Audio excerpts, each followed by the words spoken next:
Hey, what's going on, everybody? It's David Palmer, the Leo King, and we are here on my live podcast. I want to talk a lot about Jupiter in Sagittarius, especially because we're finally here, and this is a big deal. And actually, after doing this week's deep astrology, I kind of wanted to address a lot of the stuff going on with Jupiter in Sagittarius. Some people seem to think that I don't think Jupiter in Sagittarius is an exciting and really fun situation. The truth is Jupiter in Sagittarius is awesome. Don't get me wrong. It is beautiful. It is the home sign of Jupiter. It is about expansion and growth, and it's actually very exciting. I mean, trust me, especially as a Leo, I'm super stoked Jupiter's in Sag. You know, there's some people who seem to think that I don't think it's a good alignment or something. But the reason why I really have put a little bit of caution to the wind for this Jupiter in Sagittarius is because we've never seen Jupiter come into Sagittarius in our lives, and especially anybody that's even been alive since the 1850s, and especially 1852 when Jupiter entered Sagittarius and Neptune was in its home sign of Pisces. And at that time, at the same time, Saturn was not in Capricorn like it is either. I mean, you got to realize we got a battle going on now. All the planets are really starting to come home, and they're coming into, where they live. This is their strongest aspects. And so what planet wins when they're at home? That's a big question to think about when you think about astrology at large is, what planet wins? I know that's kind of a crazy question, but I think that at the end of the day, it's really about, with Jupiter and Sagittarius, especially coming at a time in which we've all been through so much of the Scorpio world and a Venus retrograde that's still going on. But the main event has been Neptune and Pisces. I mean, that's a very long transit in its home sign, longer than Saturn, longer than Jupiter. And we don't have any other outer planets that are in their home sign. Uranus has actually been bouncing back and forth between Aries and Taurus now, and Taurus is its fall position. Now, Pluto in Capricorn is pretty strong, but it's definitely not. It's not that easy for Pluto in Capricorn either, because there's a lot of structures, there's a lot of things in place that it has to destroy. So it's kind of like a jackhammer, So at the end of the day, you've got Neptune, which in my opinion is extremely strong. And in many ways, Jupiter as well has always been co-ruled by Pisces. So you're having this kind of weird battle that we have with Mercury in Gemini and Mercury in Virgo, I guess is a kind of good way to put things. Because you kind of get this whole they're friends, they understand each other, but they understand each other in way different ways. And this is definitely going to be more of a belief-centered aspect and an opinion-centered aspect than more of the, Jupiter and Pisces aspect, which is a lot more imaginative and making things, really beautiful in the sense of really finding a way to get there in the most spiritual sense and a very high spiritual aspect. Both Jupiter in Sag and Pisces are very spiritual. But when it squares Neptune, there becomes subconscious opinions, unconscious opinions, subconscious beliefs, unconscious beliefs. And we're coming into this Jupiter in Sagittarius with Saturn in its home sign. We got Pluto in Capricorn. And so this Saturn-Pluto conjunction is starting to begin, a 30, plus year cycle that is coming to a close from the Libran cycle that happened in 1983. And then, of course, Saturn and Pluto were in Scorpio in 84. So this is not just a normal Jupiter in Sagittarius. It's just not, I guess you could say, out of nowhere, Jupiter's just going to save the day. I think Jupiter is saving the day in a way of making sure that all this stuff doesn't go to hell. I mean, I think that's a great way to put it at the end of the day. But I don't think that this means that just because Jupiter enters Sagittarius, everything will be fine. Like, and I think that's one thing that I'm trying to put out there to people. This is exciting, a lot of opportunities, a lot of things finally feeling like some weight is lifting, but how can you actually get rid of the full weight of Saturn in its home sign with Pluto, which is, look at Pluto. Pluto is like doubling down on things. Pluto is like a supercharger on top of a planet. So you've got this kind of extreme Saturn transit happening, a big one. And, it's just not normal in that sense of just Saturn in its home sign. Saturn has a Pluto transit in conjunction coming, which hasn't happened since 83. And then you have Neptune with Chiron there finishing up. So when you look at this Jupiter, it really wants to open a lot of doors for us. It really wants to bring a lot of positivity. It really wants to do a lot of great things. Trust me, it does. So it's not like it's a horrible thing. But at the end of the day, I think that the big deal is making sure that you really think about everything you're doing now, and that you look at your beliefs differently. You look at what you observe in your life, and you look at every opportunity with a very keen, conscious understanding. Because Jupiter in Sag is like liftoff, let's use some kind of archetype examples, especially about Sagittariuses, right? Like Sagittarius, you could tell them about going to a trip, whether it's to Bali or Egypt or anywhere, and tell them the night before, and they are already packed, ready to go. You know what I mean? Like they're already like all in, like let's roll. And so there's that great aspect of Jupiter, which, thinks later and wants to go experience, which is why Jupiter is the guru in the zodiac, because we can only truly, I guess you could say, have this aspect in our life of learning and growing if truly 100% we experience things. I think experience is a very important thing in life, and that is how we learn, that is how we grow.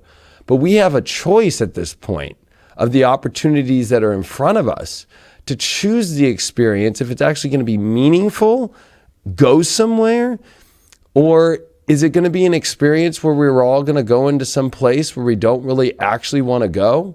So it's kind of like not getting all the information, right? Because without thinking about logic, which Mercury is ironically in Sagittarius during Jupiter's entry, the moon is over it. Uranus is making a quincunx to it. So there's this weird little vibe that you could say to this Jupiter that really has to really think a lot before it really jumps on the journey. Because, you don't want to end up in a really weird, far out place. You don't want to end up in a place where you're like, what in the heck how did I end up here? How did I end up in this weird place? It's like you don't want to really end up in that weird zone. Now, another archetype about Jupiter and the guru and all these things, especially with the squares to Neptune, is, and actually, there's this weird aspect. Jupiter just finished in Scorpio and it was trining Chiron. But, there's a lot of things that inside of us have dealt with a lot of awakening, whether we want to call that Kundalini awakening, or we want to call that dark nights of the soul, or we want to call that, there's a lot of ways to call it. We could even look at it as kind of like overwhelming spiritual energy.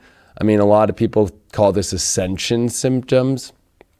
So with Jupiter on this expedition, we almost have to take in consideration these ascension symptoms. We need to take in consideration these deep spiritual things we've been going through. And we need to really start to process and research a lot of these things. And instead of just jumping, which is what Jupiter does, into something to research and get excited about without any logical information of processing before you jump on the plane to God knows where, especially during a Venus retrograde in Libra, which 100% is still us processing and balancing out and having these very interesting interactions with people, projects, with Mars trining this during this time, that we have to really think a lot deeply about whether or not this truly is certain aspects of our life that we want to take an adventure on. We are going to have the Sun and Jupiter make their conjunction soon. And that's always one of my favorite days in astrology. And especially that we're going to have it in Sagittarius, I think is wonderful. But with this approaching Sun-Jupiter aspect, the things that we are going to jump on, we need to make sure it's on the quest. I mean, I keep saying the quest because, it's like this is never going to happen in our lives again. We're never going to have Saturn, Pluto, and Capricorn. Definitely about our destiny. There's a difference between a quest and a destiny. Like a quest is just a quest. Like I can have a quest to go get 12 sprites today, you know what I mean? At 7-Eleven or something, woo, that's a quest. We made it happen. We can make it really exciting too and put some hats on and play some music and maybe take a different route there. You know what I mean? Like at the end of the day, hey, that's a quest. But a destiny quest, won't come around like this. So, I think that this is a very serious time during a very positive time, that with this exciting energy that is coming, which to be honest with you, you might not feel it fully when you look at it from an internalized space, because there has been so much deeply emotionally shifting, so much. We've been battered so hard by Scorpio energies for the last 6 years, and we're still not done. We still have a Mercury retrograde about to hit, and it's going to go back into Scorpio. And we got Venus, which has to come through the shadow period still and finish that aspect in Scorpio after its direct motion. So we're truly not fully done with the whole Scorpio thing yet, but we're at the scab falling off. So it's not like we're going to get cut again really hard, or we're going to get, jabbed in the stomach. That I think some of the way that we've been feeling about it. But I think that it's really important for us to kind of process this element of, are we really going to just jump into things without them having our sole purpose? Now, Christians like to call it being left behind. I know that one might sound like a kind of a crazy way to put it. But when it comes to your spiritual quest, when it comes to your purpose in your life, when it comes to the big ship that's arrived, Saturn and Pluto conjuncting with the South Node now in Capricorn, and here's Jupiter, which is in Sag, ready for the adventure, ready for the knowledge, eager to learn, eager to have, and usually, one thing about Sagittarius and Jupiter has all the options you need to make that quest happen. But with Neptune in square, this is where our own subconscious parts of ourself, our unconscious aspects, our delusions about things, and maybe we're all just delusional that we're light workers. No, I'm just kidding. Well, you never know. That could come up. But there's an aspect of us having to really go, am I about to jump onto a ship that takes me to where at the end of the mission, I don't feel like I was fulfilled. I don't feel like I got truly where I wanted to go. Because one thing about Jupiter is it's going to offer a ton of opportunity. With Venus retrograde finishing in Libra during this time, a lot of contacts. Mars in Aquarius that's been here since May. Sure, it retrograded back for a second in Capricorn at the end of this summer and beginning of and then it went back into Aquarius. But Mars has been in Aquarius a long time. There's been a lot of people met. There's been a lot of people that we have all connected with. There's been a lot for us to research on who, what, and how are we all going to go on this new paradigm together. And so it's important for us to not allow that Neptunian vibe to affect this Jupiter aspect, because of the sheer fact that we want to make sure that we jump into things with a true knowing that that ship is going to get to a place that will truly fulfill our goals and our higher needs. This is Uranus back in Aries. So there is a lot of aspects to this where it's like really processing. Are we going to ascend to a higher place and get what we really want in our life? Or are we going to lowball this by just a kind of more egocentric kind of, I want this. I want to, in a weird way, conquer it. And there's other weird aspects with Mars, which is about to come into Pisces and square Jupiter. And Mars is very weak in Pisces. And Jupiter is extremely strong. And this is escapism at high levels that is coming in our lives. Wanting to escape the deep spiritual work, using Jupiter as some exciting, like magical adventure to just kind of leave reality and the world, and with the North Node in Cancer, just find some comfy space in the universe and watch the craziness go down. I think that anybody who's really at the light worker call is forced at this point to make their choice. And it's not an easy choice, because at the end of the day, what's ahead is definitely a changing world at the highest degree. What's ahead is using the benefits of Jupiter to help the mission, which will not be easy. What is that mission? I mean, a lot of just being a white light worker is becoming truly as highly conscious and aware of yourself as you can be. So, and spreading positivity through that and making others conscious while doing that. It doesn't seem like it's a very big job, but in many ways it is, whether that's sharing information. Because what is light? Light is truly information. But this is really the big calling for people on whether or not they want to do the work, or they want to live in an old world and paradigm and escape into traditional past life situations of fun, excitement,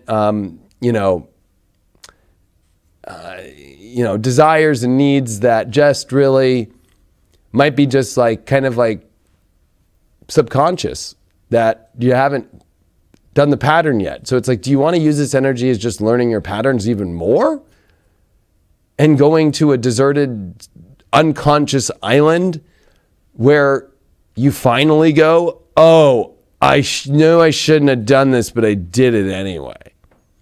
Or do you really want to hold tight to doing this spiritual work now and really Jupiter really is like the higher end of the mind, the higher end of that higher spiritual realm, in a way of true, not only higher beliefs, but it definitely rules this more higher space of knowledge and being wiser.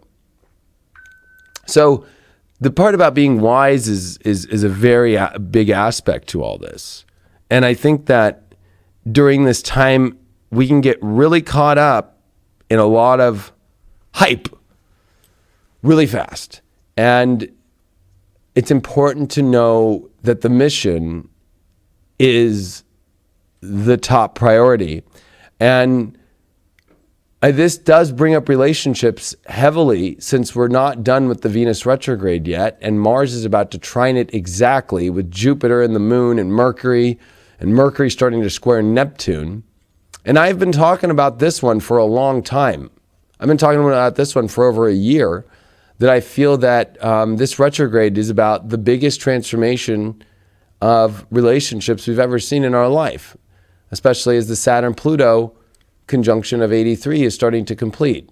And so there's a part of this where especially relationships seem to be part of this quest in whether or not it goes on the road of completing the mission or missing the mission. That it's easy for us to get caught up in looking at certain relationships and actually losing ourselves into an unconscious, or I've been using the reference of the TV show Lost, element and missing the boat.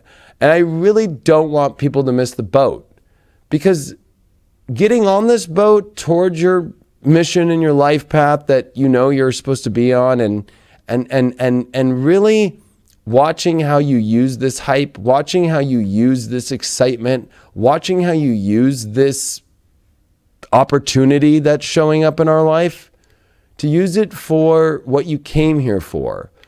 Because it will never in our lives, and I want to repeat this with even more backup, it will never come in our lives again. We will never have Jupiter in its home sign, with Neptune in its home sign, with Saturn in its home sign. Never again in our life. We will never have the Jupiter-Neptune square in our life again, which is coming up. We will never have Saturn in its home sign sextiling Neptune in their home signs.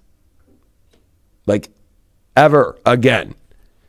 Saturn in Capricorn, Neptune in Pisces is the ultimate spiritual mission. Jupiter in Sag is the ultimate spiritual quest. Are you going to miss that? Because what is the flip of that? The flip of that would be going on a radical, mystical, what you think of, miraged kind of story, and getting the harsh reality check of your unconscious positions. So I just wanted to do this tonight, just to get people to really process and feel out this Jupiter element, because doing astrology in the way that I've been doing it for so long, and especially on the internet now, and especially that there's so many astrologers out there on the internet that are just fluff cakes. And so it's just like, yeah, Saturn or Jupiter in Sag is just excellent. And that's it. You're fine. You're saved, you know? And there's a way to look at it in that way. Sure, yeah, there is a way to look at it that way. But what I'm trying to really say to people here is, this is way more serious of using the good energy than ever, because we're never going to get these aspects in our life again, ever like this. And especially with the Saturn Pluto in Capricorn, with the South Node now in eclipses coming, during the time in which Saturn will start to sextile Neptune, we have Neptune coming direct at the end of this month, and Jupiter is going to go really fast to 24 degrees. Jupiter is now at its full speed, especially when it comes into Sag here. It's just flying by, and it's going to also fly by the star Antares, which, even though it's in Sag and tropical, in sidereal, it's in Scorpio. And so this is where Mercury's at today. The day that Jupiter comes into Sagittarius, Mercury conjunct this Antares huge giant red giant star. Understanding your desires, your will, is a very big and important part. And with the sun still in Scorpio, and with Saturn in, of course, Capricorn, with Pluto in Capricorn, and with all this stuff right now, we have to know that burning red intense desire and use it for something of good. I want to also remind people that Jupiter in Sagittarius, when we start the new year, is always in Chinese astrology the year of the pig, which is technically the worst year in Chinese. And I've always thought about this one very interestingly. The reason why the pig is last in Chinese zodiac, of course, it comes with the whole story of the emperor and the race for which animal is going to win. Of course, the rat being the first one that wins when Jupiter is in Capricorn, believe it or not, at its fall position, is because Jupiter is not that positive in the sense that it jumps on the ox, it uses the ox, and it's smart to get to the race, and then it jumps in front of the ox and wins. So there is that element of Jupiter only using that element of good luck for winning, which in many ways in astrology is not very wholesome, but a little bit dark and a little bit, I guess you could say, greedy, which Jupiter is not greedy. It wants to give to everybody else, which is why the pig is in the back, not really caring if it wins or not, just enjoying being on the race. And if you ever notice Sagittariuses, they kind of don't mind being in the back sometimes and laughing and having a good time and smelling the roses and, laughing at the people in the stands and having fun. And that's a great part. But it's also the distraction element of Jupiter and Sag that can totally take you from here to there. And the reason why the pig lost, and actually the pig almost didn't make it in the 12, is because it really did kind of get lost and wander. And we can kind of get, Jupiter does rule abundance, but it also does rule overabundance. And so we can take on too much weight. We can take on too much in our life. And, there's this element of us needing to really recognize that, we are coming into a very powerful time where, there's a lot of doors. But it's about learning to try and consolidate them down to ones that meet your mission, that meet where you want to go, and to not waste this energy and go in a place that will be, of course, a magical and radical adventure, but just won't be exactly where maybe you want it to all go. 2020, when we do come into the year of the rat, is also going to be the same time that Jupiter will finish Sag and will have entered Capricorn with the South Node in Capricorn, with Pluto, with Saturn conjunct, which is pretty intense. Saturn will, of course, retrograde back into Capricorn at the beginning of 2020, but with Jupiter there. So to end this and to have everybody have some thought,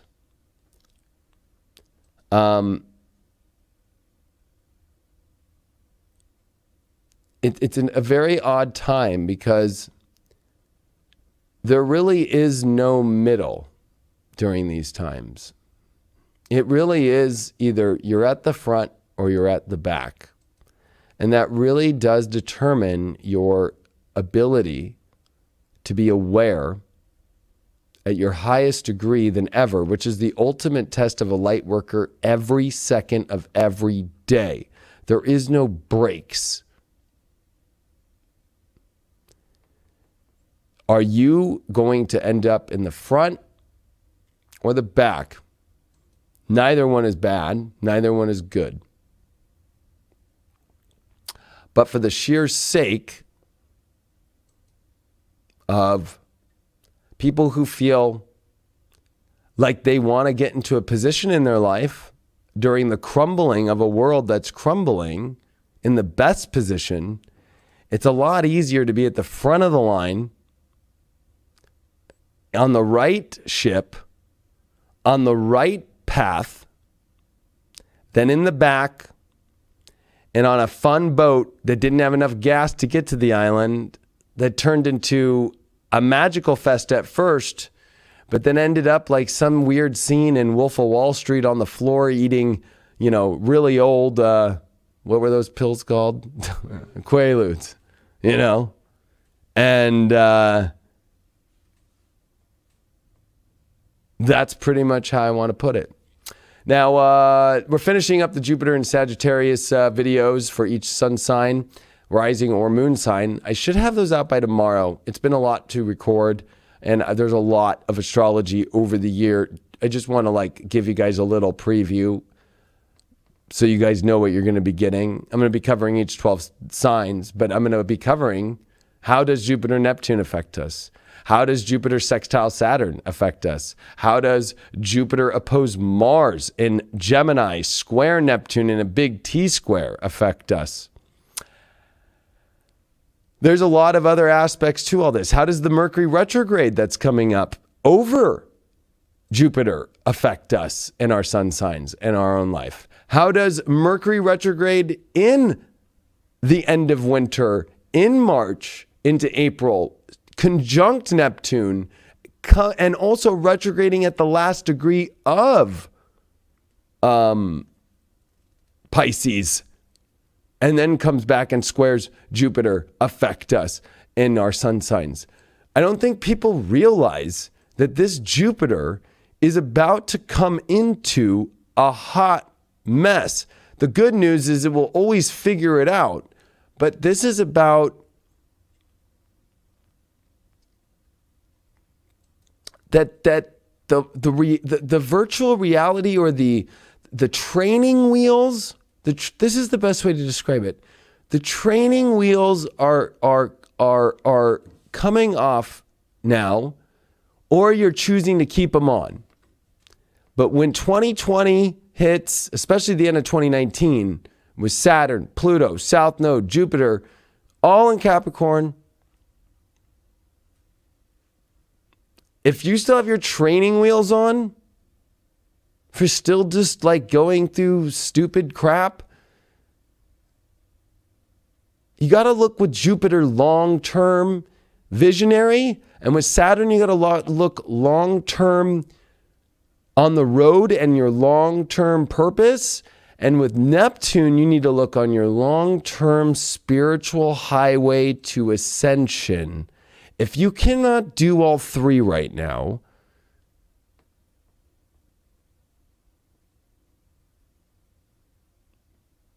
I don't really know what to tell you.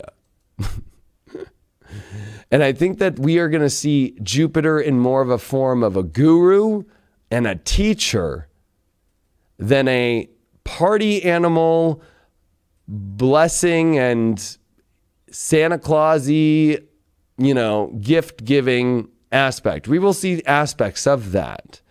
But I think that this is Jupiter realizing Jupiter has to step into its ultimate role of mastery, of guru, of higher learning and higher wisdom than ever. And so I'm going to discuss that in all those 12 zodiac signs. We're also doing a live stream event here on Saturday, and it's going to be pretty cool. I can't screen share on here, but it's definitely going to be an event people are going to want to check out on live stream. I actually just sent out an email, and we're putting all the links to the live stream event this weekend, which will be on my Facebook. We sent out emails for it.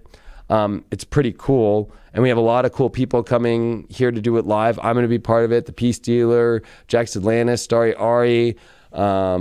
We've got a lot. It's going to be super cool. We're doing it. It's like, how many hours is it? The live stream? 12, 10. Yeah, I think yeah, it's going to be a pretty long one.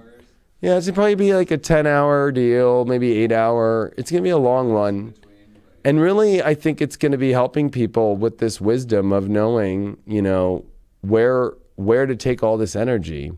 So it's going to be a full live event. You can get or you can come here to the studios if you're in LA or Orange County or Southern California area. You want to fly out and hang out with us. We're doing it here at the studios, and those tickets are at Ticket Leap. Just type in Viridian with an I, and you can see it on there. Anyway, or you know what? Maybe I could put the link in the what do you call it? Anyway, you'll see it on my Facebook. Just look out for it, and look out for those Jupiter Sag videos within the next 24 hours. Should have them up by tomorrow night. Anyway, thanks so much for joining me on the podcast today. It was a blast. I'm going to be doing some other stuff. We're going to be starting a couple new shows, as Deep Astrology will, of course, be moving to Future Life in a month. But there's going to be a lot of different styles of way that I start to do some astrology. We just got this studio kind of up and running, this podcast studio. We got a lot of changes and alterations to make. But we just kind of wanted to get it out there and do a test. And I wanted to talk about Jupiter and Sag. And I felt like this is a little bit more personable of a way to talk about just one transit and how it affects all of us. And I appreciate it very much. So I will see you guys all later. Get on futurelife.tv to start watching the daily horoscope videos. And I appreciate all your support. And get that magazine, 2019 Astrology Guide. And of course, tweet it, Instagram it, all that stuff. I'll be giving away a free Future Life subscription this weekend. So thanks so much, and we'll see you guys on the next time we talk.